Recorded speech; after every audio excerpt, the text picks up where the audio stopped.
Hey, what's up everyone? My name is Emanuel Perez.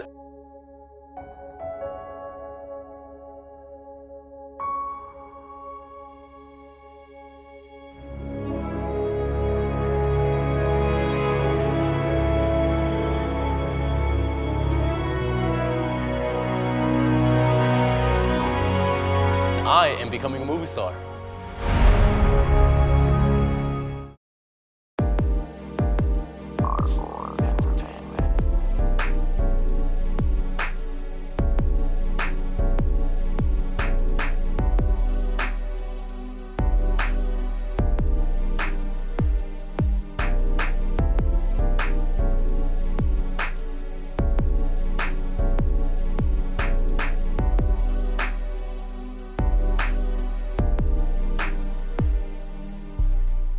What's up, everybody? It's your girl Ricki, and welcome to another episode of Becoming a .podcast. And this episode is very special to me because I have a very special castmate that I have on here, and he is Emanuel. Woo! What's up? What's going on? All right, so Thank you for having me here. No, thank seriously. you for coming. I really appreciate you. So to start off, I'm Ricki, if you didn't know. This will be on video and on audio. So if you rather listen to this in your car, you can listen to it on all the streaming platforms, you know, Apple, Spotify, you know the girls. So just check me out there if you want to listen to the audio.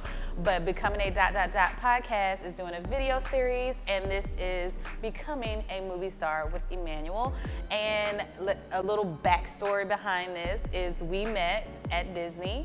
Yeah. He is a cast member just like I am. Duh. But we weren't, a couple of months ago? Well, that's a we whole just story. got rehired. We just got back. So it's great. And now my friend is doing movies.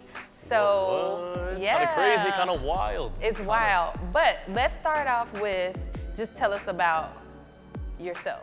Tell me about, okay, yeah, definitely, yeah. So a little bit about myself. My name is Emanuel Perez, like you guys know very well already. I'm from Oviedo, Florida, born and raised here in Orlando.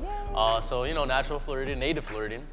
And so I would say a little bit about me. I'm a charismatic, comedic lad, you know, just who eats Pop-Tarts in the morning. And like I said, but just by dinner, you will be my lifelong friend, like forever. That's true. That's so true. that's kind of that's kind of who I am. Yeah. Okay. So Disney. Disney. Yes. Was that your goal to work there, or you just ended up being there? Like, what's the story behind you being at Disney? Kinda crazy, actually. So at first, I'm not gonna lie, Disney's always been in my backyard, right? So it's kind of like your neighborhood playground, if you will. And so I always thought Disney was special. I visited as the parks when I was a kid growing up, but I thought if I were to work for the company, if I were to work for the theme parks, that it would take a little bit of that Disney magic away. And it's actually amplified it by 1,000. And I'm really, really glad that I actually came to the company. Yeah. Because now I have such a deep appreciation for everything there.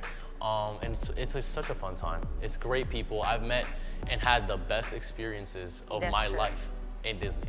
Yeah. That's the absolute truth, so.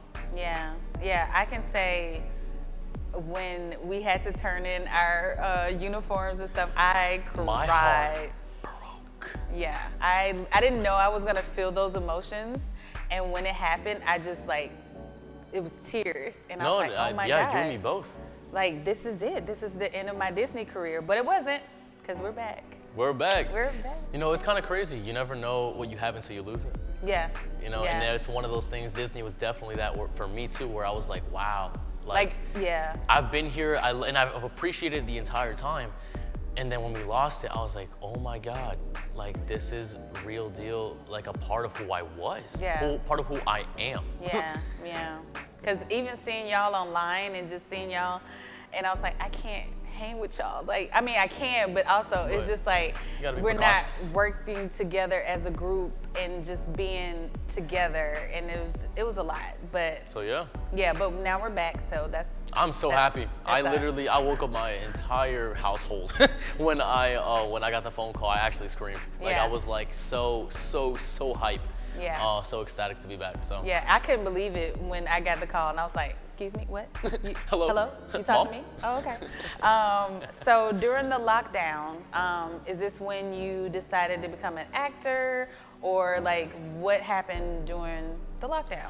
Wow. Okay, so during the lockdown, a lot of things happened, actually. You know, for many people, of course, it was a time that none of us were expecting. Right. We were, from March to December, for Disney cast members, we were furloughed. So it was a difficult time because we were trying to figure out, like, this waiting period. It was just constantly, day by day, week by week, month by month, trying to figure out, are we coming back yet? Are we coming back yet? What's happening? And so, given that there was so much time, I decided, you know, I think it was like a good 8 months in or so, that I'm like, well, I don't know if we're coming back or not fully, so let me just take a push towards my career, what I actually have always wanted to do, and hopefully eventually with Disney, I'll be able to also perform as well in entertainment. Okay. Another goal of mine there, but I was like, okay, let me take this opportunity and do my research, send the emails, get the bookings, and make the right connections, make those relationships happen. That's really what I decided to do. And kid you not, it's as simple as I hopped on Google. I literally looked up a bunch of stuff, looked up the things that I wanted to do, things I could see myself be in, found the right emails, right contacts, and started shooting some emails. And sure enough, I landed. And that's so funny you said that, because when I was in film school, my teacher told us to go on IMDb and look up productions and look up the production companies and emails. Yes. And that's exactly That's literally what I did. Yeah. I figured there has to be a source of how to get in. There's everything has a source of some sort. It does, yeah. So, and I'm like, all right, so if I want to break into this industry, right? If I want to get into acting, what's the source? The source is, in this case, find out who the production companies are. Find out who are the casting directors themselves. See if they're on any social medias, Facebooks, Instagrams. See if they have their personal websites, and a lot of times they do. Oh. And on there, you 9 times out of 10 will find some type of information, and a lot of times free casting calls just right on the page. And that's how I ended up landing. My first production, which was with Ozark season 4. Get out of here. Yeah, no, swear. No, that was the first one. That was my first union set I've ever been on. And that was the first thing I did professionally. And that's all from research? Literally all of it from research. That's pro tip. Pro tip. Yeah. Do your research, people. Tip right here. Do your research. You will find. That is awesome. So after you did that, now you did your research, but also what about acting classes? Okay, so interesting with that. I have a little bit of background in theater. I took some classes back in high school. Okay. I took a film class in high school as well. That's how I fell in love with film to begin with. But classes-wise, I've been training heavily since April. So I started in November of 2020, my professional acting career, but I didn't actually start taking professional acting classes and training until April of 2021.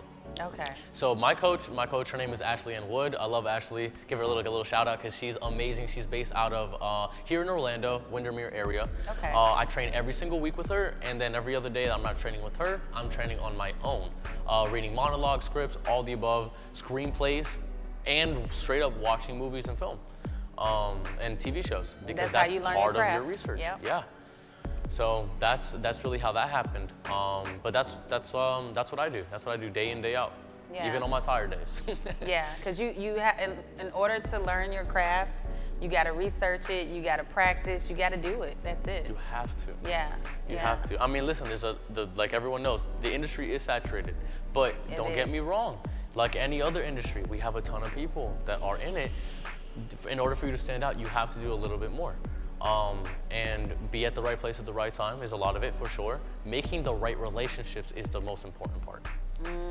Building and talking to people. Networking. Definitely, I would say number 1 key. Yeah. Yeah.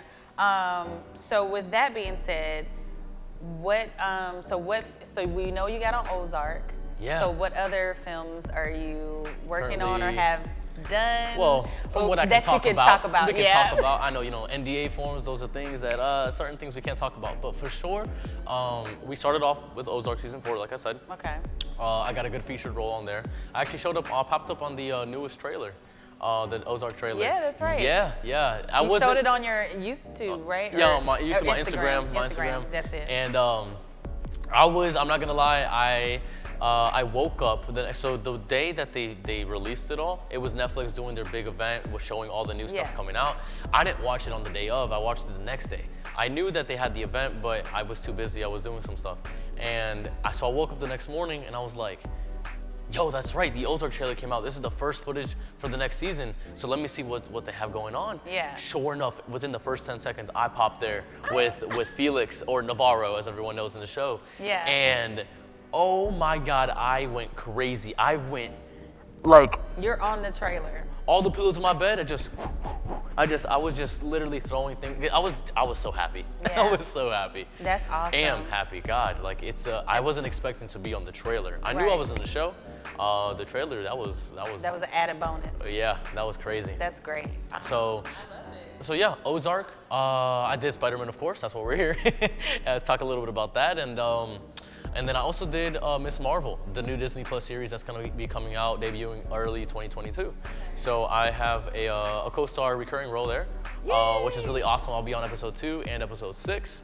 So be sure to check that out once that releases. I am hype about. You guys are gonna love that show. It's a 6-episode series. They love these 6 episodes like we're in the UK. Right. Because that's how UK shows, I feel like, are all like 6. Is it all like that, really? 6 or 8 episodes. They don't go that long, I feel. Like Really? certain shows, they do. Wow, that's really cool. Actually, that's pretty cool because it keeps you like on edge. You want more. It does. Gives you just enough. Just a little bit. Just a wee little bit. Terrible accent. That's all right. You get some training. I need to train more. I need to hone my crafts of speaking in British. Okay, I'm terrible. So you said like study your craft. So is there any more advice or lessons you can give people that you've learned so far from acting? Yeah, for sure. I would say a couple of things. All right, first and foremost, definitely, this is what I stand by. If you don't ask, you shall not receive. Mm-hmm. If you don't ask, you shall not receive. I really stand by that because I learned being on these sets that, of course, be weary, be mindful of everything that's happening. Don't just ask directors, producers, PAs, whoever on sets, even the A-list actors, whoever that's on there in the wrong time. If we're in the middle of some takes or like you see that they're really focused, be mindful of that. But if you don't ask, period, especially when you're a little bit confused about what's happening on set, please ask somebody. That is so key. A lot of people get nervous. I talk to a lot of the background especially, they would get very, very nervous. And I do understand there's a lot of pressure on a set. Like we got to talk a little bit about earlier, was set etiquette. And set etiquette. Mm-hmm. Set etiquette is a big deal. And I do get it. There's so much respect on a film set that it sometimes gets a little bit intimidating. And it definitely is. But be mindful and you'll be able to figure out when's a good time to talk to whoever you want to talk to. Right. And that's my advice. Please ask. Never be afraid to ask. I'm the kind of person, ask a bunch of questions. Yeah. And you will receive, trust me. They actually misplaced me on the wrong part for Miss Marvel at the beginning, the first 2 takes. They put me in the wrong section and I was killing it, and then I realized the camera's not on me like they said it was supposed to be. So I talked to somebody in between takes and they're like, oh yeah, man, my bad, you're on the wrong part. So they moved me in the right section. Because I did that, I got to meet the director, I got to talk to them, and they threw me a line, so. There you go. Ask wild. and you shall receive. Anything you can tell us about your time on the set of SpiderMan? Oh, wow. Yeah, for sure. I feel like I have like little campfire stories for like all the sets. SpiderMan is gonna be one phenomenal movie, first of all. That's it. Yeah, as from what all the rumors are talking, I say what happens online. And we're gonna see once the movie comes out for sure. I can tell you one thing for sure, everybody was absolutely amazing. From every single role on there down to like security, people were awesome. I was very, very blessed to be able to work with Tom Holland, Zendaya, Jacob, Tony, all of them, some of the main in that movie. Nice. And this movie is going to be one that you will not forget. Wow, on that set, I got to do, it showed up, one of the scenes I did showed up on the trailer. And yes, it was on the trailer. You can actually see, if you pause at 1 minute and 16 seconds, you can see the little speckle of me in the back left-hand corner in that scene. But, which I was like, oh yeah, I know that's me. You can't tell it's me in that one, but I know it's me because I did it. And that one scene, it's really funny because halfway through, they took everybody out of the set, and we were filming that scene in one really big, like, couple-story building. I think it was like a 3 or 4-story building. Took us all out, and they said the next part in that very scene was so top secret we couldn't even be in the building, which was kind of crazy. So I have my theories. I'm gonna respect the boundaries of the film industry and just say we're gonna watch it together. I am so excited for everyone to see, and even for myself, because at the end of the line, that could have been cut. I have no idea. We don't know until it comes out. We have no idea. Not even the main actors know until the movie comes out how it's gonna look. Because I feel like a lot of people, for movies, they film things out of sequence, so you don't know. Yeah. Yeah. You have no idea when it's gonna pop up and if it will pop up. That part. Oh God, I can tell you, you can find a ton of people talking about it online. A lot of the actors in other interviews talk about all the time how they had a bigger role, and then they end up not even being in the movie, period. They still get the credit, they still get the pay, which is awesome, and the experience, which is phenomenal. But it could some be a people bummer. don't even, but it sucks that you think you're gonna be in the movie and then you watch and you like, oh. But it's okay. Listen, like, honestly. But you got paid. And the experience. So, there you go. And I mean, how many people can say that they got to work on SpiderMan? You know, like, that's the way I look at it. I'm like, wow, like, I really was blessed to be able to be on the set. Yeah. And that's any cool. set for that matter. So, and I talk about it, I announce it. I'm like, hey, like, I'm in it, like, I'm doing this stuff. We'll see. I might not pop in. I don't know. But I know if you look at my IMDb, it'll be on there. And like, that's I got what the matters. credit. As long as it's on your resume. Absolutely. And that's what counts. Yes. And you were there. Yeah. So I got some, set photos and stuff that I was given. Of course, I was given. Yeah. That show proof that I was there for sure. If anybody would want to check that out. But like, Yeah. I believe you. I believe you were there. So now, since you've been in the film industry, are there any like key movies that you would suggest to people to watch that was helpful for you? Okay, a little bit of a difficult one because I've never been able to choose favorites. I've never been able to choose favorites. It's always been something I struggled with growing up. Now, what I will say is watch things that give you a new perception, a new perspective, and develop your knowledge a little bit for whatever the case may be. And sometimes just watch it for the story, point blank period. Some of my favorite stuff, like I love watching anything Christopher Nolan made. Martin Scorsese is a great director as well. Steven Spielberg, of course. Given. I love it. I love the stuff, and I'm a big fan. I really am. Aside from watching anything Marvel-based, Star Wars-based, Disney-based, really, because I'm a big fanatic of any of that, I would say independent films, watch things like The Guilty with Jake Gyllenhaal, great movie. That one teaches you a lot about sound design, how important sound is for a movie. Yeah. How one movie can actually make you imagine something else in your brain. I know that sounds a little bit weird, a little bit difficult. You have to see the movie itself to understand, because any plot point I give away or say, it will give away the rest of the movie. Okay. Other movies that I'm a big fan of, I mean, gosh, I love any movie by Tom Hanks. I love movies by Will Smith. The Pursuit of Happiness, I love that movie. Yeah, Robin Williams, I know. Love it. Literally such a fan. Yeah. Good Will Hunting is another big movie of mine I love. Yeah. And then sound design again, like with soundtracks, Interstellar, it just goes crazy. Yeah. It goes insane. Yeah, that's a good movie. And if you're on a series to watch, Westworld on HBO Max. I definitely recommend that one. Okay. That's the kind of stuff that I would see myself in as well. Or even Outer Banks, if you want to watch Outer Banks. That's another one. Nice, yeah. It's so funny. So you mentioned Tom Hanks.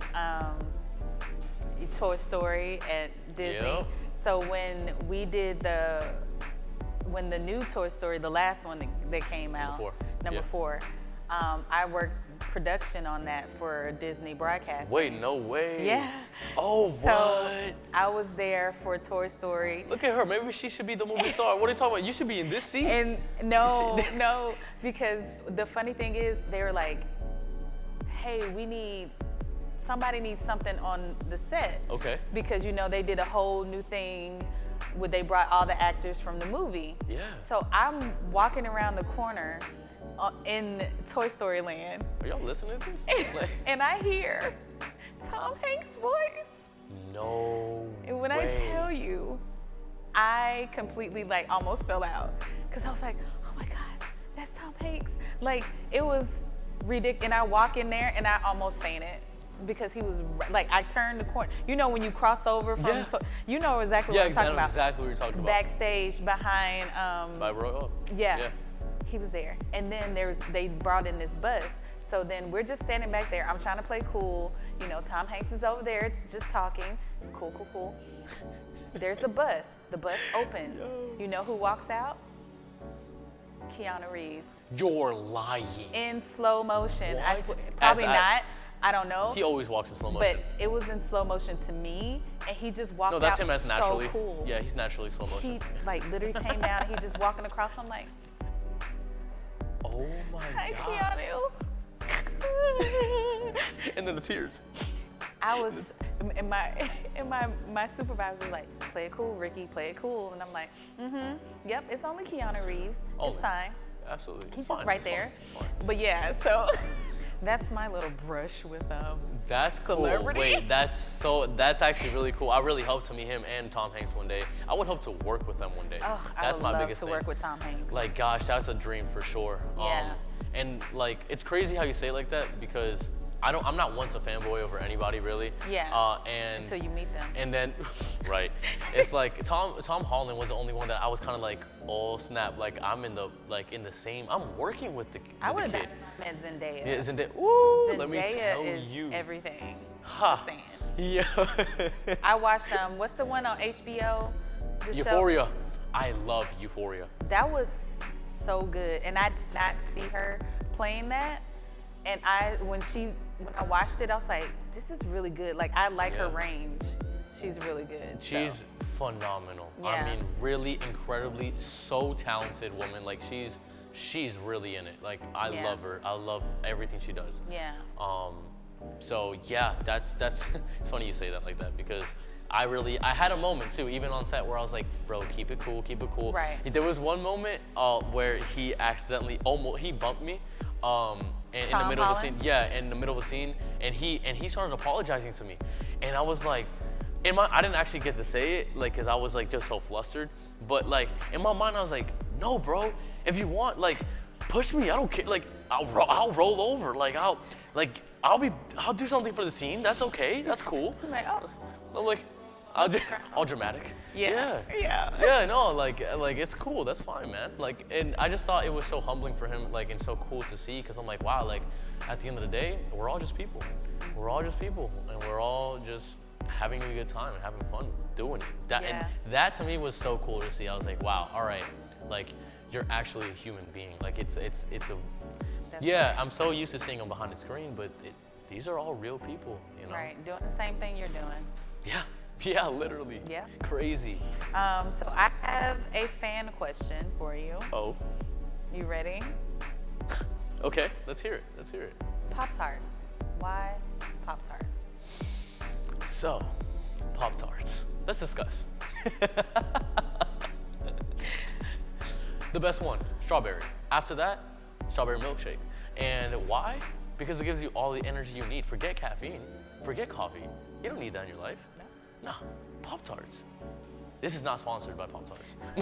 But it could be. It could be. But it could be. You need to start tagging Pop-Tarts On everything. on everything and get you a commercial. I'm not playing. Yeah, no, for real. It's one of those things that actually at the sports complex over at ESPN, they know me. You guys know me all as Pop-Tart. It's because I'm such a hype man for all these events. And I used to tell everybody, well, where do you get all this? When they ask me, where do you get this energy from? I just kind of said Pop-Tart the first time because that's what I had that morning. That's all I had time for because I couldn't eat a breakfast burrito, some eggs. I couldn't. And I get it. I just had to go in, go out. That's all I had. So that kind of stuck with me. I ran with that story. So how do you feel about being a Latino in the film industry? Is it different for you? Like, what's your experience so far? Well, so far, I will say first and foremost, I'm very honored and very, very blessed to be Latino, I think, in my opinion. I'm Puerto Rican Dominican, split halfway through. And I think that Hollywood is trying to kind of come up with a little bit more of a diverse group, especially when it comes to Latins and just people of color in general. But we have a lot of work to do, definitely a lot of work to do. But I think for sure, it's been a time. It is a little bit difficult finding these roles, especially being Latino. You know, it's a little bit difficult, but I'm hoping that moving forward, we, as a whole, as a community, can be a little bit more put out there. We can be represented a little bit more. So that's my big hopes and dreams when it comes to that. I hope I can be a big part of that. Right. I definitely want to be a big push to give other Latinos and other people of anybody of color opportunities on screen. So that's really my outtake on that. But you know, it is. I'm not gonna lie. It is a little bit difficult. For me, being behind the scenes, and sometimes I'm the only woman on the production team. Sometimes I'm the only Black person on production team. So like even in my industry, being behind, you're in front, it's sparse behind the scenes too.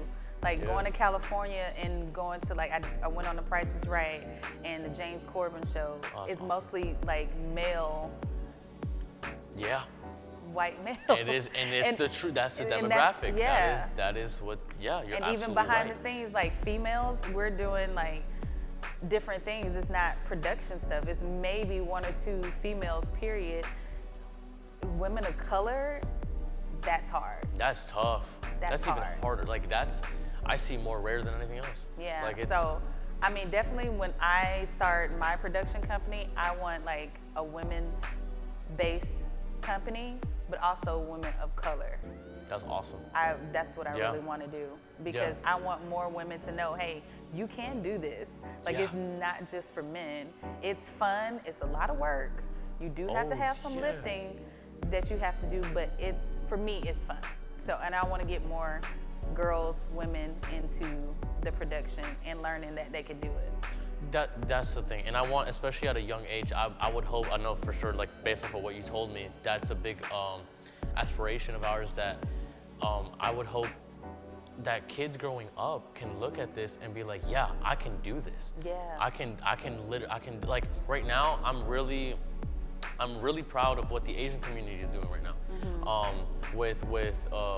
With their side, like they're really coming together, especially when Crazy Rich Asians came out, and now, good movie. Phenomenal movie. Good movie. And then Shang-Chi coming out, like all this, they come together, like, and it is something that I am so proud of, and like it's something that I am absolutely astonished with the way everyone came together and be like, no matter what, no matter where you come from, and no matter what side of Asia or what, wherever you come from, within their ethnicity, they all just banded together. And that's what I really hope out of the Latino community too. That I hope that, because I know everyone's very prideful from where they're from, and absolutely, like, that's cool. Yeah. But I hope that until we get to that point where everybody can get their own piece, just getting our piece is hard as it is. So when we get that chance, that opportunity, we need to all come together. We need to all be all for and support one another. That's a really big part of it all, because we can't expect to jump from 1 to 5. You have to go to 2, 3, 4, and then you will make it there. So it's building blocks, it's steps. Yeah. But I'm really hoping that come the future, that's the case, and everybody can just come together, and eventually we'll all eat. We'll all eat. Yeah. And we just gotta let them know, hey, you can come eat, and you can, because I've seen a lot of people do, well, female or male, do, hey, this character was supposed to be male, but they made it female because of the person, or it was supposed to be female awesome. and they made male, you know. So now, how about we make this person white, or black, or Latino, or Asian? Just because it was written for a white person, does it have to be a white person? Right. Hey, what's up, everyone? My name is Emanuel Perez, and we are becoming a movie star with Ricki. Wait, I'm becoming. Oh wait, sorry. I am becoming a movie star. It's okay.